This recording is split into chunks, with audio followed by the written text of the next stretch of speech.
Bonjour à tous. Alors,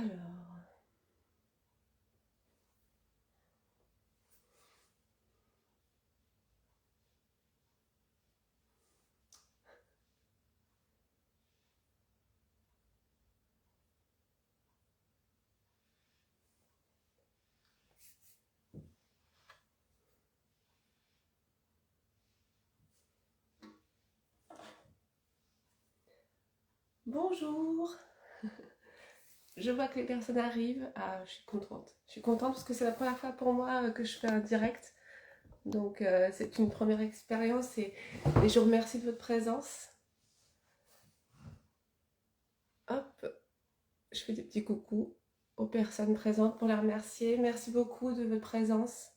N'hésitez pas à interagir surtout et à poser des questions s'il y a besoin, de manière à ce que ce soit le plus interactif possible et que ce soit vraiment intéressant pour tout le monde. Faire des réponses aux questions.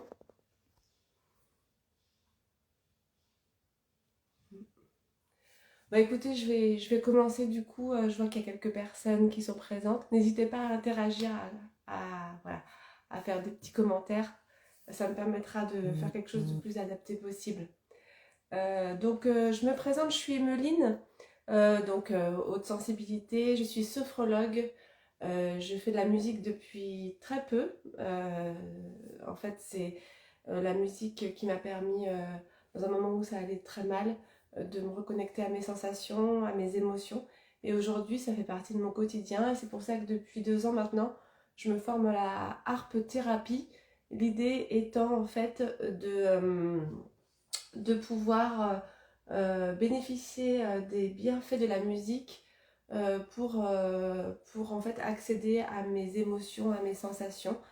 Donc c'est vraiment de la musique dans le but de se connecter à soi et de se connaître mieux à l'intérieur de soi, plus que dans le fait de reproduire un morceau ou être voilà, compétent techniquement. C'est pas ça l'idée. L'idée c'est vraiment d'être connecté à soi par les sensations, par les émotions et par la musicalité, parce que pour moi, par la musique, il y a plein de choses qui passent, il y a plein de sensations, plein d'émotions.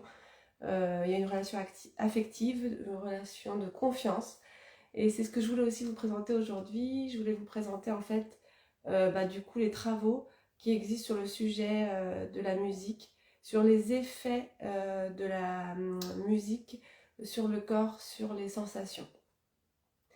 Donc n'hésitez pas, hein, surtout à commenter, me dire si vous écoutez, si vous entendez bien déjà ce que je dis et si c'est audible.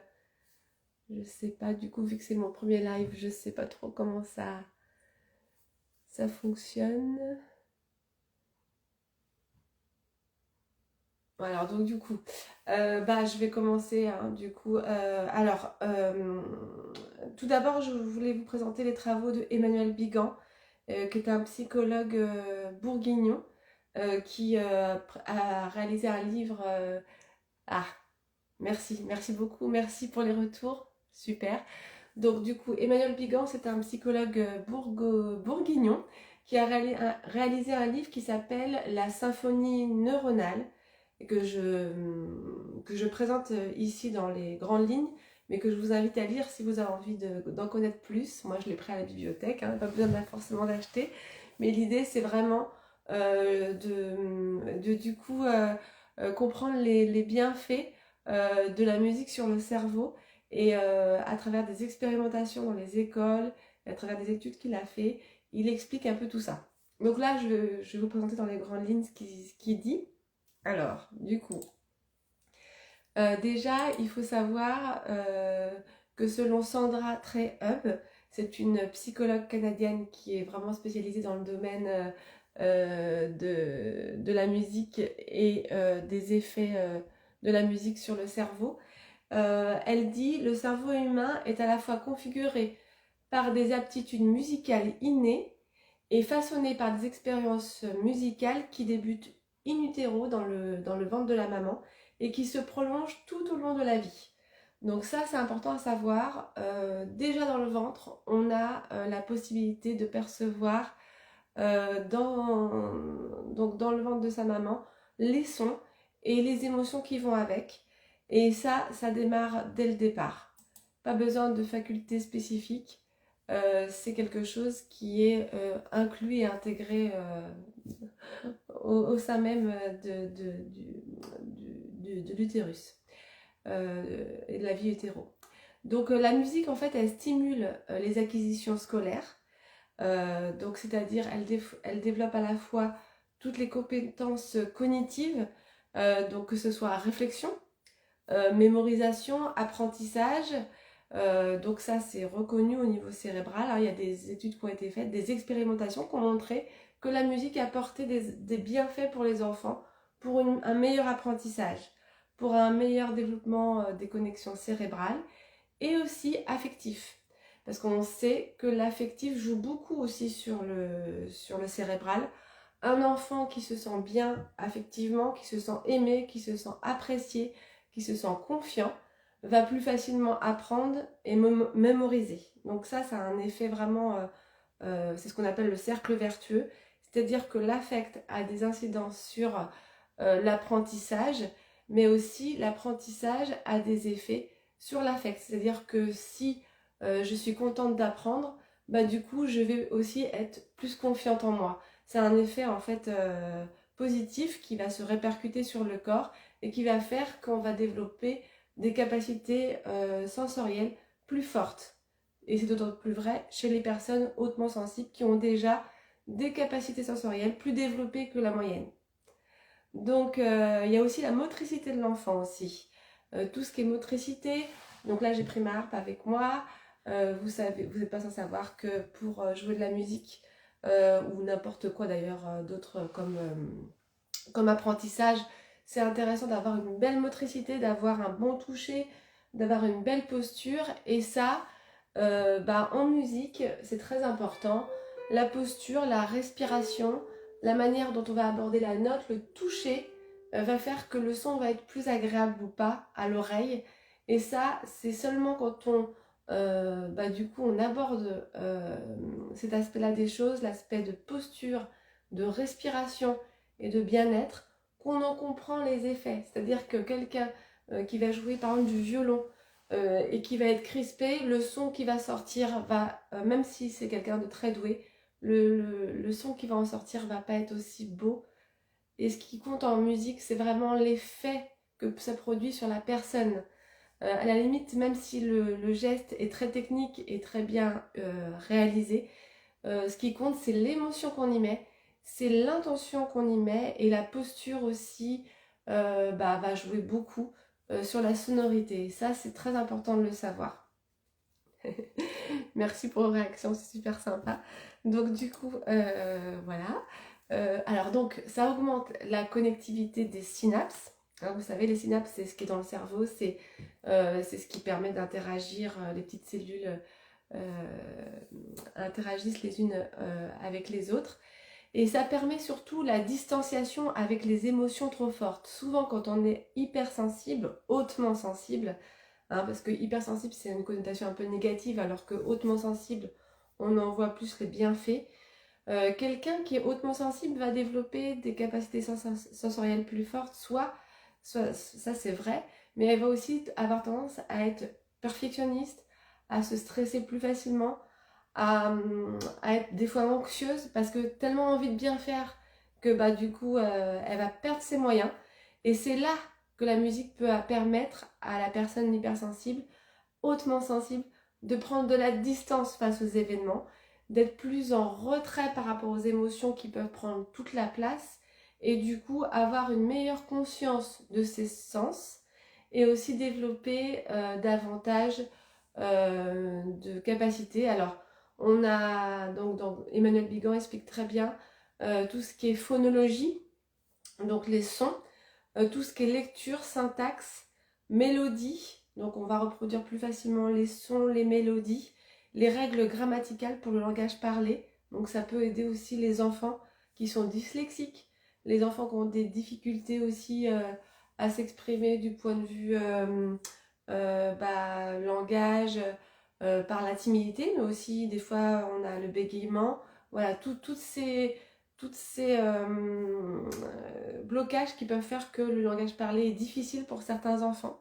Donc là, la musique peut aider à ça. Il faut savoir aussi qu'en musique, on a deux façons d'apprendre. Il y a le processus implicite et le processus explicite. Alors, je m'explique. Un explicite, c'est qu'on peut connaître exactement la musique, c'est-à-dire on va connaître le solfège, les règles et tout ça, mais on va pas forcément réussir à improviser, parce qu'on va être trop figé sur l'aspect technique. Alors que le processus implicite, lui, ça va être d'apprendre un langage sophistiqué, donc plus complexe, mais sans en connaître forcément les règles de grammaire. Et c'est là que c'est intéressant.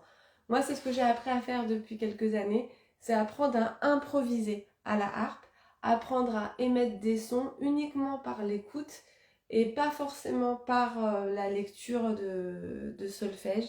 Et c'est là qu'on est dans quelque chose d'intéressant, parce qu'on se permet, on ouvre finalement ses capacités, on se permet d'écouter notre son intérieur, notre sonorité intérieure. Et ça, c'est dépasser ses peurs, dépasser ses croyances limitantes. Je ne sais pas faire, je ne sais pas, je suis nulle en musique, je n'ai jamais appris d'instrument. Eh ben non, ça c'est pas possible. Moi, je fais de la harpe depuis quelques années seulement, et je peux vous dire que j'arrive à émettre des choses, des émotions, j'arrive à reproduire des sons, des mélodies que j'aime, et ça m'apporte un bien-être incroyable. Et ça, je veux vraiment, s'il y a un message à retenir de tout ça, c'est ça. C'est qu'il n'y a pas besoin d'être musicien et de faire de la musique depuis des années pour développer des capacités artistiques et d'improvisation. Donc si on dépasse nos peurs, eh ben on devient des experts implicites de la perception musicale, qu'on soit musicien ou non. Et ça, c'est important. Là, je vois qu'il y a Constance qui est là. Merci beaucoup, Constance.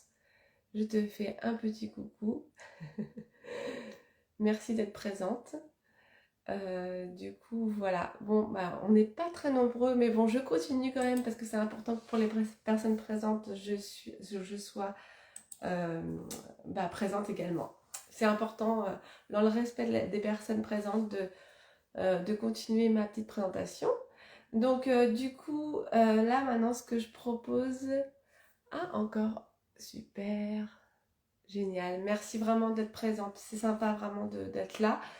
Ce que je voulais vous préciser maintenant, c'est les effets de la... Oh, c'est gentil, merci Julie. Donc c'est important aussi de connaître les effets de la haute sensibilité aussi.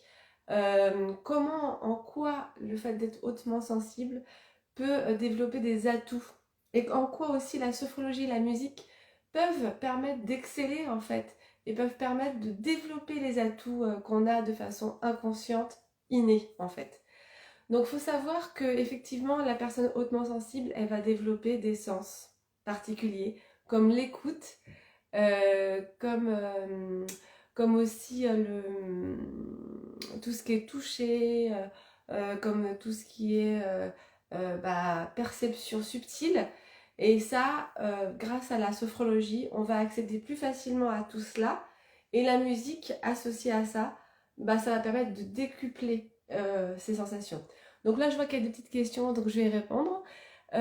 Combien de temps consacrez-vous à la harpe? Alors déjà, ça fait pas longtemps que j'en fais, ça fait que quelques années. Je ne dispense pas, je n'ai pas assez de temps par jour. Je n'ai pas autant de temps que je voudrais. Mais ça m'empêche pas de progresser, parce que l'idée, c'est ce que je disais, c'est vraiment de pratiquer par le plaisir, par l'écoute, par la posture. Et j'avoue que c'est aussi le fait d'être sophrologue qui fait qu'aujourd'hui, j'arrive plus facilement à accéder à cet instrument sans avoir forcément un haut niveau. C'est-à-dire qu'autour de moi, j'ai des personnes d'un très haut niveau qui font la même formation que moi et qui pratiquent énormément.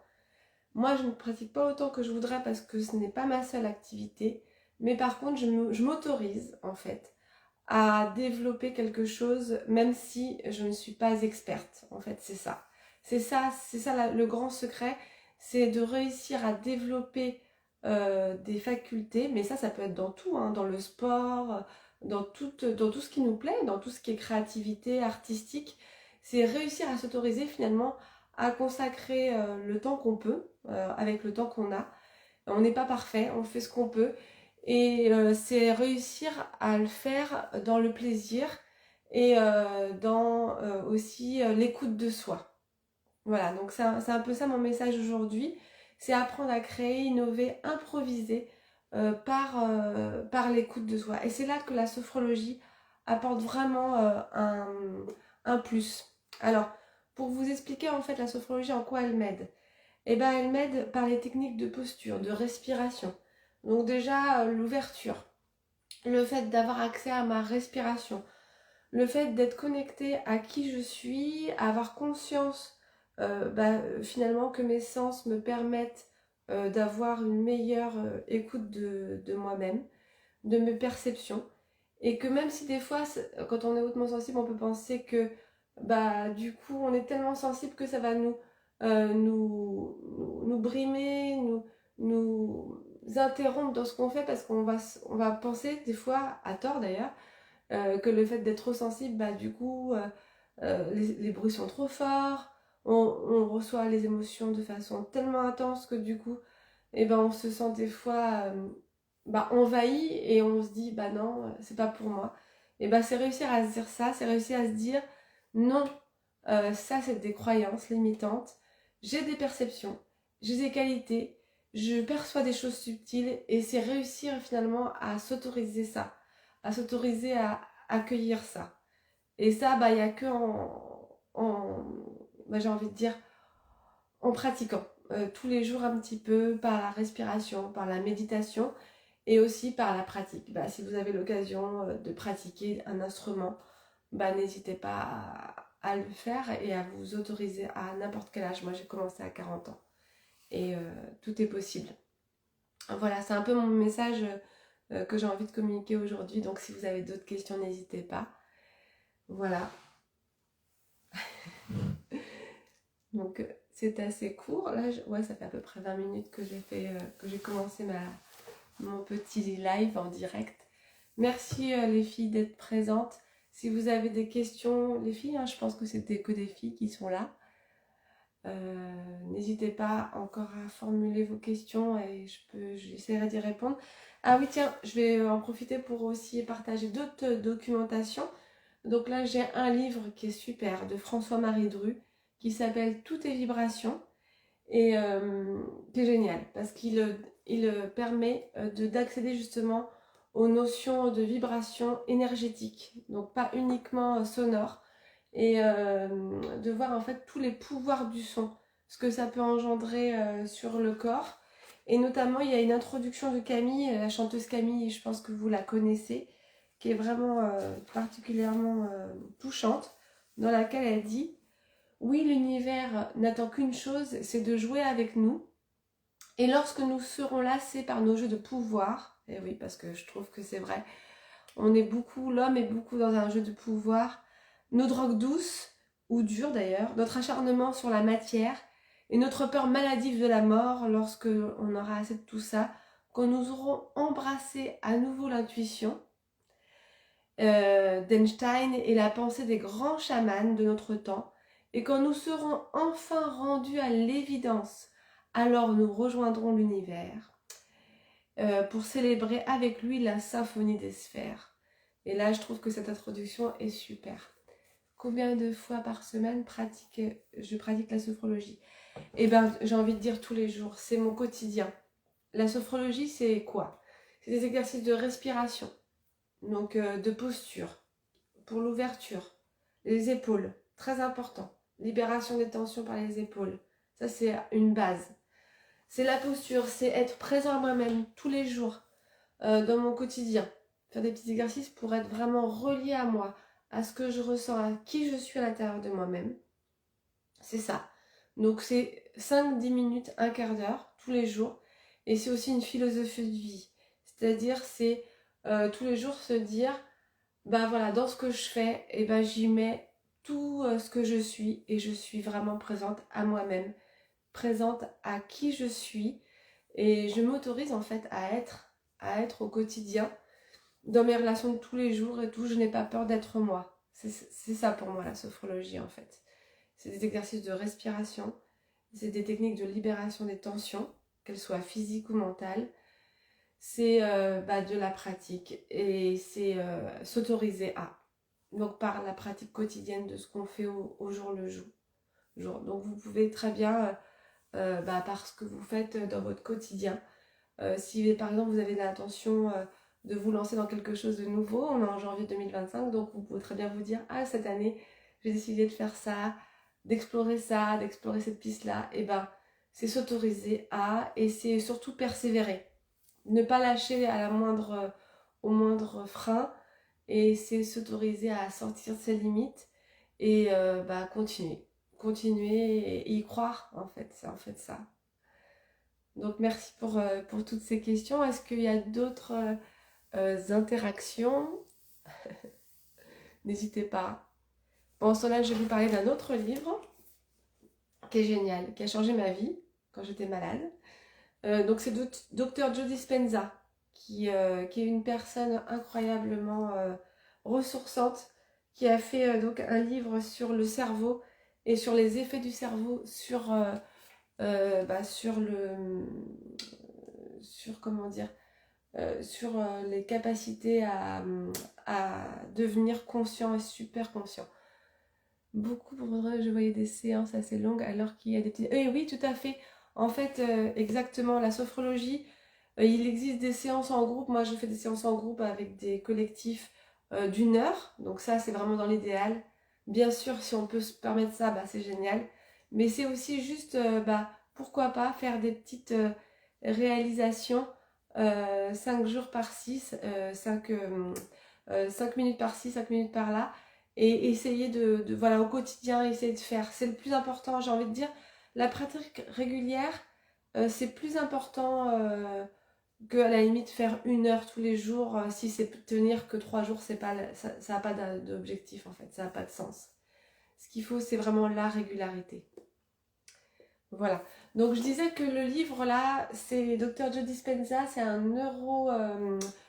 neurologue, qui est donc, c'est aussi un oncologue qui travaille en fait sur les capacités du cerveau, qui a fait de nombreuses recherches sur tout ce qui est capacité cognitive. Et en fait, il démontre que si on dépasse nos croyances, si on dépasse nos peurs, et si on s'autorise à développer par les méditations guidées qu'il propose d'ailleurs. Moi, je les propose dans mes coachings, ces méditations-là, parce qu'elles m'ont aidé moi-même à titre personnel. Donc, c'est s'autoriser en fait à dépasser ses croyances, ses limites, et du coup, développer des nouvelles capacités par la méditation, mais aussi par des petites actions qu'on peut faire au quotidien. Et c'est ça que dans mes coachings que je fais avec les personnes hautement sensibles, c'est ça que je propose. C'est proposer aux personnes d'identifier les croyances limitantes et ensemble de voir comment on peut dépasser ça. Et au quotidien, essayer de rompre avec ces croyances. Voilà, donc je vous propose ces lectures, elles sont super passionnantes. Lui, il est génial parce qu'il a fait des recherches scientifiques sur le cerveau et il a démontré en fait comment les connexions synaptiques, tout ce qui peut être modifié au niveau du cerveau rien que par la pratique méditative, et aussi le pianiste, le harpiste, n'importe quel musicien, par la pratique quotidienne, il y a des modifications qui se font dans le cerveau. Et ça, c'est démontré, et il le montre dans ses livres, dans ses recherches qu'il fait. Et c'est passionnant. Voilà, donc s'il y a encore d'autres questions, je reste encore un petit peu. Je suis contente de voir qu'il y a quelques personnes qui se sont, surtout un mercredi comme ça, c'est pas forcément évident, en journée, de se connecter. Est-ce que vous avez d'autres questions à formuler? Moi, par rapport à la présentation, j'ai tout dit. Donc, j'ai cité Emmanuel Bigan, j'ai cité François-Marie Dru et Dr Joe Dispenza, 3 ressources bibliographiques très importantes sur toutes les connaissances que j'ai pu développer sur les effets de la musique sur le cerveau et sur les neurosciences. Eline Sango, ah oui, je crois que on a échangé par SMS. Donc je reste à votre disposition hein, s'il y a besoin par message privé. N'hésitez pas.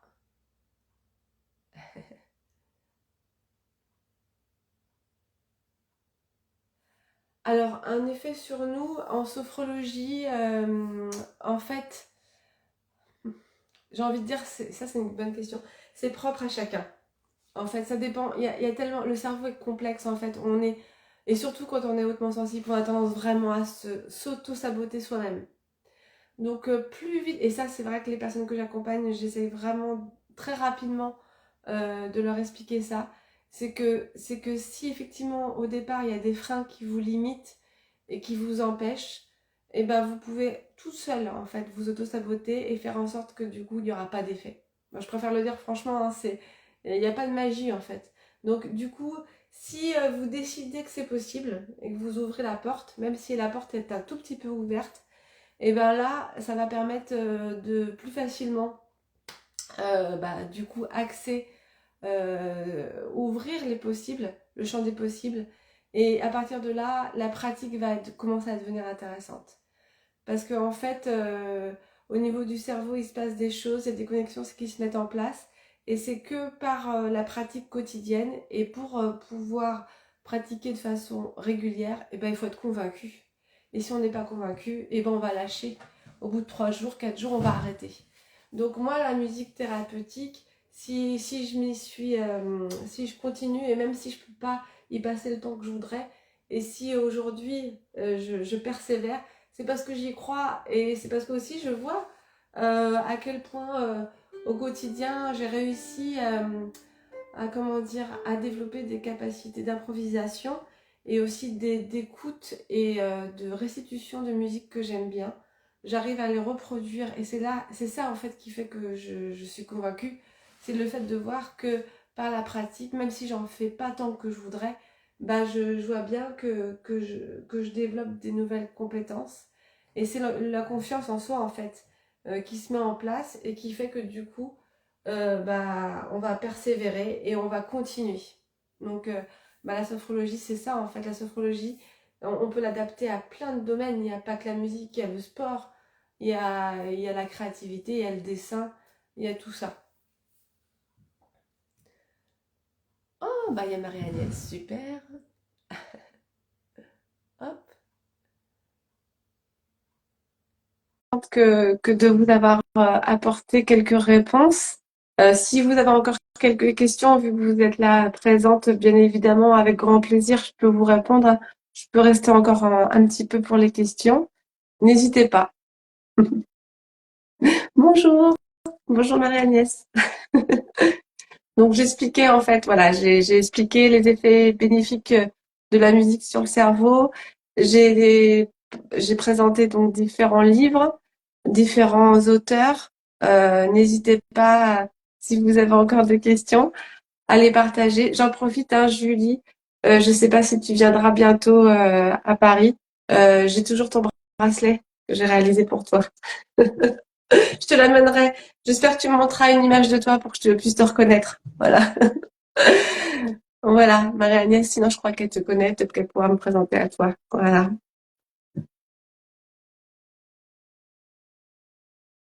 Ah, Marie-Agnès, si elle a réussi à se joindre. Voilà, bah oui, c'est le seul bracelet que j'ai pas réussi enfin si, il y a aussi d'autres bracelets que je n'ai pas réussi à distribuer, mais bon, j'espère que j'aurai bientôt l'occasion. Ouais. Donc, est-ce qu'il y a d'autres questions éventuellement? Je reste encore quelques minutes s'il y a besoin.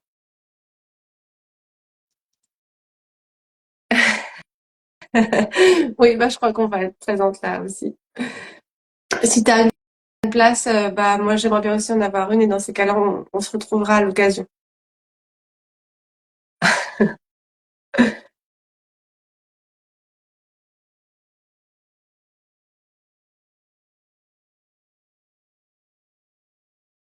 Je sais pas si vous pratiquez de la musique. Est-ce que Julie, tu pratiques de la musique aussi ou est-ce que le sujet t'interpelle pour d'autres raisons?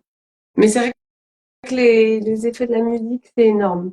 Sur, sur ne serait-ce que la capacité, rien que le fait d'écouter la musique, sur le fait de connaître des choses sur soi aussi, selon selon ce qu'on écoute, on va pas apprendre les mêmes choses. Ah bah oui, je sais. Bisous, bisous. Bah, c'est gentil, Marie-Agnès, t'es gentil. Tu sais, j'avais 4 personnes, donc je suis contente. C'est une première pour moi, donc du coup, c'est super sympa en tout cas d'être venu et d'avoir posé ces questions. Et n'hésitez pas si vous avez envie de communiquer avec moi après en message privé. C'est un plaisir. Et j'étais contente en fait de vivre cette expérience-là avec vous. Ok, bon, bah écoutez, je vais peut-être clôturer là s'il n'y a plus de questions. Célébrer les petites victoires, ah ouais, tout à fait. Ah, ça, t'as tout à fait. T'as tout compris, Julie. Bah, c'est d'ailleurs le prochain post que je vais poster juste après. C'est vraiment ça la clé. La sophro, c'est ça, en fait, au quotidien. Merci, Laure, merci. Bah, c'est en fait de tous les jours, même les petites choses qui va se passer dans la journée, même si c'est pas grand-chose. Le petit sourire de la personne que vous aimez bien. La petite chose qui vous arrive, même si c'est pas beaucoup. Mais c'est remercier ça. C'est ça, en fait, c'est le pouvoir de l'attraction, en fait. Je suis hyper sensible, donc ça me parle. Et la musique a une place vraiment importante dans ma vie et m'aide beaucoup. Ok, super. Bah oui, je me doute bien, je me doute bien. Ouais, l'hypersensibilité, ouais, très bien. S'autoriser à chanter, c'est chouette, ça. C'est bien. Moi, c'est encore quelque chose sur lequel il faut que je travaille, ça, le chant. Je travaille déjà énormément sur la voix, sur le fait de porter la voix. La sophrologie, ça aide beaucoup à ça, par l'ouverture, par la respiration abdominale. Voilà. Et ben oui, la photo, bien sûr que ça, c'est l'artistique, hein. Tu sais, Julie, l'expérience que tu as vécue récemment, j'ai cru voir sur les réseaux. On va peut-être prendre cet exemple-là pour t'aider peut-être dans ton quotidien. Oh, Antoinette, oh, bonjour, merci beaucoup. Et tu faisais de la guitare. Oh, génial. La guitare. Oui, il faut reprendre. Résolution 2025. Et oui, et c'est très important. Bah, attends, là, je suis en train de me disperser. Donc, ouais, la guitare, moi, j'en ai fait quand j'étais petite. J'étais figée. On m'a appris avec la méthode classique. Et c'est pour ça que je me suis mis à la harpe aujourd'hui, c'est parce que j'ai eu un prof qui m'a appris à déconstruire pour reconstruire. Par la posture, j'ai pu adopter quelque chose de beaucoup plus adapté pour moi. Mais après la guitare, moi je sais que mon mari en fait à l'oreille et c'est génial la guitare. Et oui, oui, oui, donc j'encourage. Remets-toi à la guitare et ce serait un plaisir pour moi éventuellement de t'accompagner là-dedans aussi sur bah, comment dépasser ses croyances. Pas forcément par un coaching, si t'as pas envie de faire un coaching, mais ça peut être juste une séance ou deux sur la posturologie, sur comment justement développer ça, comment acquérir des compétences pour adopter la bonne posture, pour développer ses capacités de mémorisation, d'improvisation aussi. Euh, ah ouais, eh ben oui. Mm. Suivre des cours de solfège, moi, ça fait longtemps que j'ai arrêté ça. Effectivement, quand on est enfant, on nous encourage à ça, et tant mieux, hein, j'ai envie de dire, ça fait partie du développement de certaines parties du cerveau. Mais le plus important, c'est de se connecter à soi, à la musique, à ses émotions. Et la confiance, elle vient pas par le solfège, hein. La confiance, elle vient par l'écoute de soi. Donc ça, c'est important. Et oui, quand on est hautement sensible, on est souvent très perfectionniste. Et plus on reste figé sur la partition, et moins on va réussir à accéder à ses capacités. Donc oui, oui, c'est le plus important, c'est d'avoir accès à ses capacités innées. À l'intérieur de soi, c'est ce que je disais tout à l'heure, l'implicite, développer ses capacités bah, finalement innées en soi et se faire confiance. Et oui. Et toi qui es photographe aussi, bah, par l'aspect visuel, j'imagine que tu as développé en toi les capacités de détecter bah, la lumière, le visuel, l'image. Ce que tu ressens au moment où tu prends l'image, la posture que tu vas prendre aussi va forcément impacter sur l'image que tu vas... Parce que tu as toutes les techniques pour prendre la photo, mais il y a aussi ce que tu ressens à l'intérieur de toi qui va impacter sur sur le visuel que tu vas rendre. Ça, j'ai compris ça grâce à la sophro, vraiment, parce que tu vois, moi, je suis pas une grande sportive, mais maintenant, je me permets de faire la marche aquatique, je me permets de faire du sport de voile, parce que voilà, je développe ça, je développe une confiance dans la posture. Et ça, c'est grâce à la sophro que j'ai pu développer ça. Donc, c'est expérimenté même à 45 ans, 46 ans, 47 ans, 50 ans, 60 ans. C'est toujours développer de nouvelles capacités. Ouais, c'est bien. Donc, tu as trouvé un professeur et tu étais moins bloqué à l'oreille. Bah, c'est bien. Bah, faut continuer dans cette voie-là. C'est tout ce que je peux donner comme conseil, c'est continuer à explorer et même quand on n'y arrive pas, continuer à persévérer et vraiment être à l'écoute du son, la beauté du son, ce que ça fait en soi. Et quand on commence à accéder à ce qu'on a au fond de soi, euh, à ce que ça procure, le bienfait, qu'on commence à voir hein, au niveau affect, au niveau relation aussi, tout ce qu'on peut attirer à nous, la lumière, les belles énergies, et ben c'est là, en développant tout ça, c'est là qu'on va commencer du coup à rentrer dans ce cercle vertueux que je parlais tout à l'heure, et qui va faire que du coup la confiance va s'instaurer et que du coup on va développer de nouvelles capacités cognitives et aussi mémorisation et tout ça. Tout est lié en fait. Voilà, bonne journée Laure, merci et on reste en contact si besoin. Et je vous dis, écoutez, merci en tout cas d'avoir été présente. Et je vous dis à très bientôt. Je vais vous quitter si vous n'avez pas d'autres questions. Et je vous dis, merci pour ce premier live. Pour moi, c'était une première et j'étais ravie d'être avec vous. Merci. À très bientôt. Au revoir. Ah, il y avait une nouvelle personne. Oh, attends, je vais accueillir cette personne. Merci, ça touche à sa fin. Merci. Ça touche à sa fin. Merci de venir. Merci pour les personnes qui se sont connectées. Pour moi, c'est immense. C'était une première. Et avoir votre présence là, ça me touche énormément. Et n'hésitez pas du coup à interagir sous mes publications, à commenter, à me faire un petit message MP en privé si vous avez envie. Voilà. Donc je vois que HPI Coaching vient de se connecter par correction et par respect. J'ai pas envie de quitter. Si tu as une question, je réponds bien sûr. Si tu as une question, je peux rester encore 3 4 minutes, ça me dérange pas. Voilà.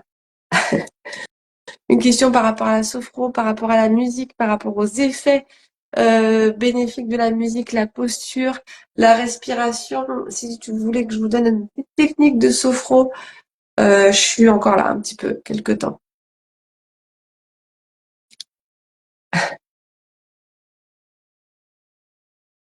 Un live harp, ok. Alors moi, je peux improviser à la harpe, il n'y a pas de souci. Après, quel effet ça aura sur vous? Oui, bah forcément un effet relaxant, détendant. Vous voyez, moi ça me dérange pas. Hein. Pour vous montrer à quel point j'ai plus aucun problème avec ça. Euh, je l'ai même pas, voilà. Donc en fait,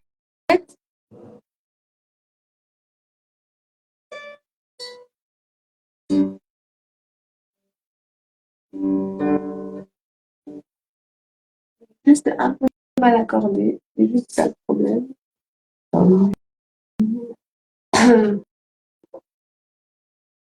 Je vais me mettre en do majeur quand même. Voilà.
Alors, en improvisation, le principe, c'est de faire un rythme toujours régulier à gauche.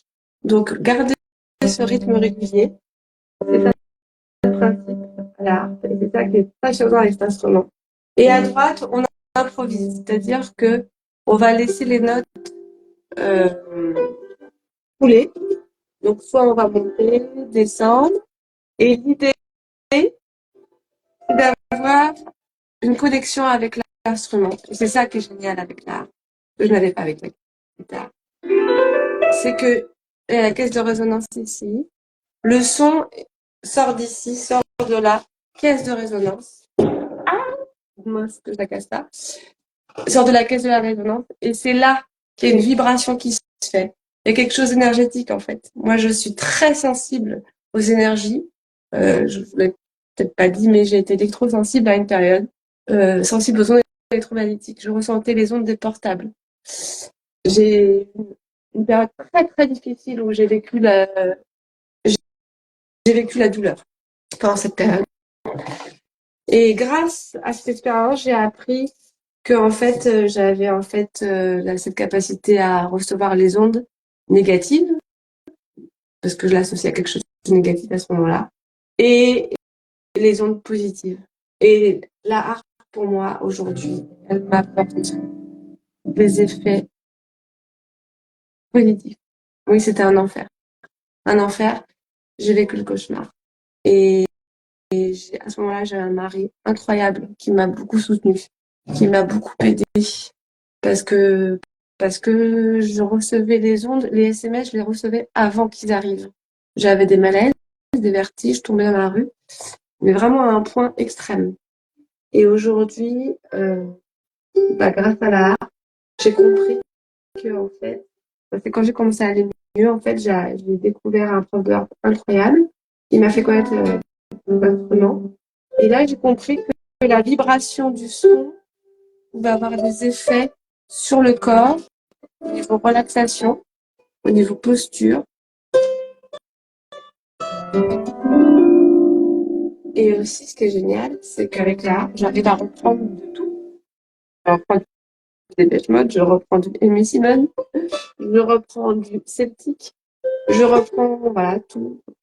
J'aimerais bien reprendre Amélie Poulain, ça, voilà, je travaille là-dessus. Mais l'idée, c'est qu'on peut, voilà, rien qu'avec un rythme à gauche,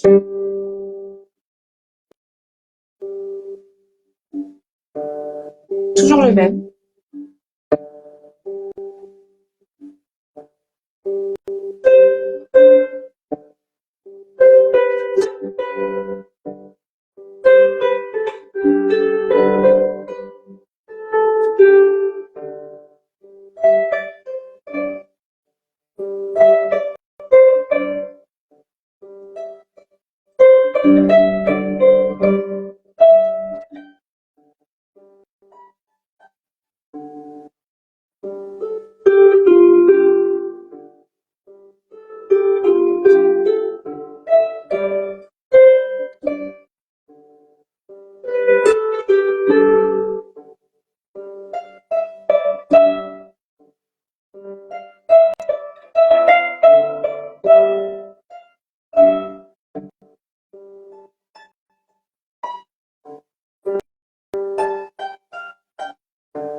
Voilà. Et j'ai même repris du Yunglin, Hôtel in Min. Je la partagerai un jour.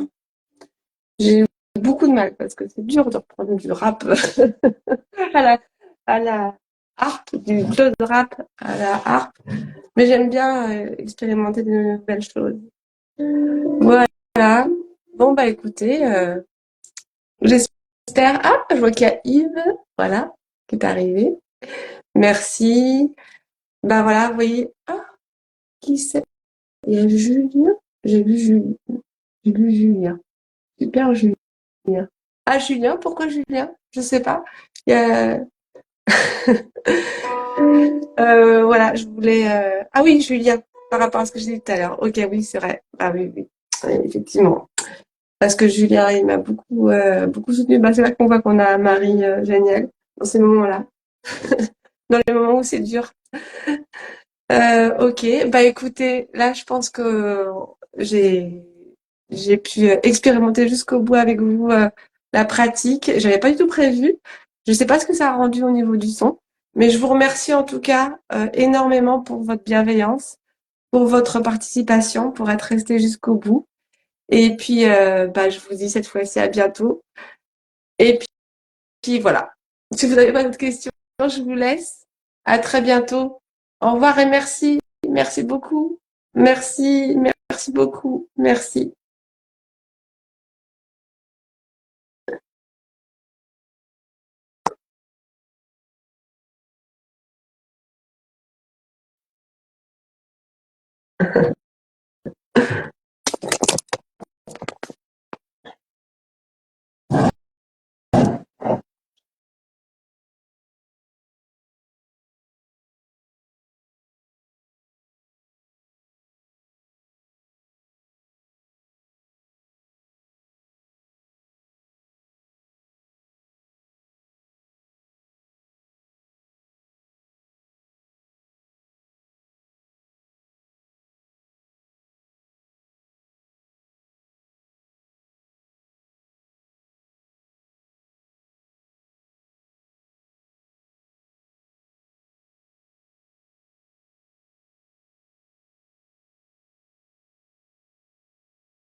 Coucou, je viens de finir la vision en direct, Christine.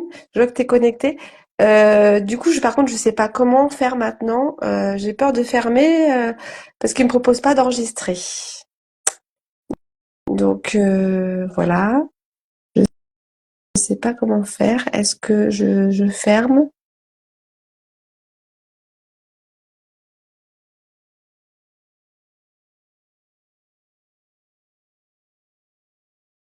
Hmm.